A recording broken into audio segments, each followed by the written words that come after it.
കൂടുതൽ വിവരങ്ങളുമായി MC നാസർ ചേരുന്നുണ്ട്. MC ഇറാനിലേക്കുള്ള ഇസ്രായേൽ അമേരിക്ക സൈന്യത്തിന്റെ രൂക്ഷമായ ആക്രമണം, കടുത്ത ആക്രമണം തുടരുകയാണ്. നിലവിൽ 787 പേരാണ് അവിടെ കൊല്ലപ്പെട്ടിട്ടുള്ളത്.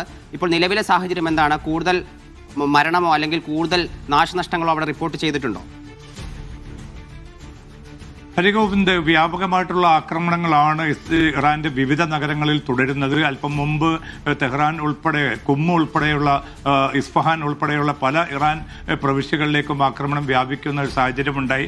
അതുമാത്രമല്ല, അല്പം മുമ്പ് ഇസ്രായേൽ മാധ്യമങ്ങൾ ഉദ്യോഗസ്ഥരെ ഉദ്ധരിച്ചുകൊണ്ടൊരു വാർത്ത പുറത്തുവിട്ടിരുന്നു. അതായത് പുതിയ പരമോന്നത ആത്മീയ നേതാവിനെ തെരഞ്ഞെടുക്കാൻ ചേർന്ന യോഗത്തിന് നേരെ, ആ കെട്ടിടത്തിന് നേരെ ആക്രമണം നടത്തി നിരവധി പേരെ കൊലപ്പെടുത്തി എന്ന ഒരു റിപ്പോർട്ട് നൽകിയിരുന്നു. അല്പം മുമ്പ് ഇറാൻ അത് നിഷേധിച്ചിട്ടുണ്ട്. ഇതൊരു സൈക്കോളജിക്കൽ വാർഫെയർ മാത്രമാണ്. അങ്ങനെ ഒരു കൂടിയാലോചന യോഗം ഇന്ന് ചേരുകയോ അത്തരം പുതിയ നേതാവിനെ തിരഞ്ഞെടുക്കാനുള്ള ഏതെങ്കിലും ശ്രമങ്ങൾ ഇന്ന് നടക്കുകയോ ചെയ്തിട്ടില്ല.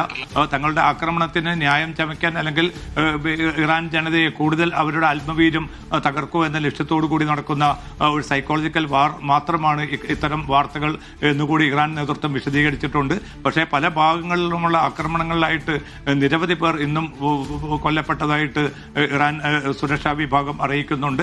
അതോടൊപ്പം തന്നെ ഇസ്രായേലിന് നേർക്കും ഇന്ന് 4 തവണയാണ് വ്യാപകമായിട്ടുള്ള മിസൈൽ വർഷം ഉണ്ടായിരിക്കുന്നത്. നിരവധി പേർക്ക് പരിക്കേറ്റതായിട്ട് ഇസ്രായേൽ സുരക്ഷാ വിഭാഗം തന്നെ അറിയിക്കുന്നുണ്ട്. പ്രധാനമായിട്ടും തെല്ലവീവ് ഉൾപ്പെടെയുള്ള അസ്കലോൺ ഉൾപ്പെടെയുള്ള പ്രദേശങ്ങളിലേക്ക് കൂടി ഇന്ന് ആക്രമണം നീണ്ടിരുന്നു. ജെറൂസലമിലും ആക്രമണം നടന്നതായിട്ടുള്ള റിപ്പോർട്ടുകൾ പുറത്തു വരുന്നുണ്ട്. അതോടൊപ്പം അറബ് അല്ലെങ്കിൽ ഈ ഗൾഫ് മേഖലയിലാണെങ്കിൽ ഇന്നിപ്പോൾ താരതമ്യേന കുറേയൊക്കെ ശാന്തമെന്ന് പറയാൻ പറ്റും. ഒറ്റപ്പെട്ട ചില ആക്രമണങ്ങൾ മാത്രമാണ് ഇന്നുണ്ടായിരിക്കുന്നത്. അതിനൊക്കെയും പ്രതിരോധിക്കാനും തങ്ങൾക്ക് സാധിച്ചുവെന്ന് വിവിധ രാജ്യങ്ങളിലെ പ്രതിരോധ മന്ത്രാലയ വൃത്തങ്ങൾ വ്യക്തമാക്കുന്നുണ്ട്. ഒമാന് നേരെ തങ്ങളുടെ ഭാഗത്തുനിന്ന് യാതൊരു ആക്രമണവും നടന്നിട്ടില്ല എന്നാണ് ഇറാൻ വിശദീകരിക്കുന്നത്. പക്ഷേ മൂന്നിടങ്ങളിലായിട്ട് ഡ്രോൺ മിസൈൽ ആക്രമണം നടന്നതായിട്ട് ഒമാൻ നേരത്തെ ഔദ്യോഗികമായി തന്നെ സ്ഥിരീകരിക്കുകയും ചെയ്തിരുന്നു. ഖത്തറിലും പിന്നെ സൗദി അറേബ്യയിലും, പ്രധാനമായിട്ടും സൗദി അറേബ്യയിലെ US എംബസി അടച്ചിടുന്ന ഒരു സാഹചര്യമുണ്ടായി. അവിടേക്ക് ആക്രമണം നടന്ന പശ്ചാത്തലത്തിൽ ഒമാനിലെ US എംബസിയും ഇന്ന് അടച്ചിട്ടിരിക്കുകയാണ്. അതുമാത്രമല്ല, അവിടുത്തെ ജീവനക്കാരോട് വളരെ സുരക്ഷിത കേന്ദ്രത്തിലേക്ക് പൊടുന്നനെ മാറണമെന്ന ഒരു നിർദ്ദേശം കൂടി അല്പം മുമ്പ് അമേരിക്ക പുറപ്പെടുവിച്ചിട്ടുണ്ട്. എന്തായാലും സ്ഥിതിഗതികൾ, അതോടൊപ്പം തന്നെയാണ് ഇന്നത്തെ ഉണ്ടായ വലിയൊരു ഒരു വഴിമാറ്റം എന്നത് ലെബനാനിലേക്ക് ഇസ്രായേൽ കരസേനയെ അയച്ചു എന്നതാണ്. ആ പ്രദേശങ്ങളിൽ കൂടുതൽ ഭാഗങ്ങളിലേക്ക് കരസേന നീങ്ങുന്നതായിട്ടുള്ള റിപ്പോർട്ടുകളാണ് പുറത്തു വരുന്നത്. ബെയ്റൂത്തിലും ദക്ഷിണ ലെബനാന്റെ വിവിധ ഭാഗങ്ങളിലുമായി ഏതാണ്ട് 40-ലധികം പേർ കൊല്ലപ്പെടുകയും 180ഓളം പേർക്ക് ഇന്നത്തെ സംഭവത്തിൽ മാത്രം പരിക്കേൽക്കുകയും ചെയ്തതായിട്ടുള്ള റിപ്പോർട്ടുകളാണ് പുറത്തു വരുന്നത്.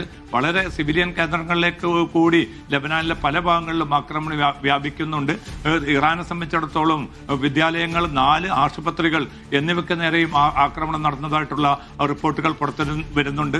സൈനിക കേന്ദ്രങ്ങൾ മാത്രമാണ് തങ്ങൾ ലക്ഷ്യമിടുന്നതെന്ന് ഇസ്രായേലും അമേരിക്കയും പറയുന്നുണ്ടെങ്കിലും പ്രായോഗിക തലത്തിൽ സിവിലിയൻ കേന്ദ്രങ്ങളിലേക്ക്, വിദ്യാലയങ്ങൾ, ആശുപത്രികൾ എന്നിവിടങ്ങളിലേക്ക് കൂടി ഈ ആക്രമണം വ്യാപിക്കുന്നതിന്റെ വാർത്തകളാണ് ഇപ്പോൾ ഏറ്റവും അവസാനം ഇറാന്റെ വിവിധ ഭാഗങ്ങളിൽ നിന്ന് നമുക്ക് ലഭ്യമാകുന്നത്. ഹരി ഗോവിന്ദ്.